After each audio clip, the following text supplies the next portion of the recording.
guys কি খবৰ মোৰ ভালে মই মনো আকৌ এটা নতুন ব্লগ লৈ আহিছোঁ বহুত দিনৰ পৰা মই ভিডিঅ' দিব পৰা নাছিলোঁ মোৰ অকণমান প্ৰব্লেম হৈ আছিলে আৰু আজি দিওঁ বুলি ভাবিলোঁ কিয়নো আজি ৰাসৰ পূৰ্ণিমা হয় পূৰ্ণিমাৰ ৰাসত অসমত থকা হ'লে মাজুলীত থকা হ'লে নিশ্চয় বহুত ভাল লাগিলেহেঁতেন কিন্তু এতিয়া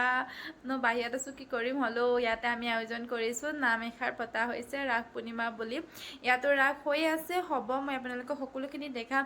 কোনো অখোৱা হৈ আছে ৰিহাৰ্চল হৈ আছে আৰু কোনেনো শিকাইছেহি হায়দৰাবাদত কিমানবোৰ অসমীয়া মানুহ আছোঁ আপোনালোকক মই চব দেখাম মোৰ ভিডিঅ' চাই থাকিলেহে পাব আপোনালোকে সকলোবোৰ গম তাৰপিছতে মই আজি আকৌ ইয়াতে নাম হৈছে কাৰণে যাবলৈ ৰেডি হৈ আছোঁ আপোনালোকক দেখাই আছোঁ আপোনালোকে চাওকচোন আমি ক'তনো পাতিছোঁ কিনো কৰিছোঁ ব'লক মোৰ ভিডিঅ' মাজলৈ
প্ৰসাদ দি আছে ধুনীয়াকৈ ভাগি গ'ল আমাৰ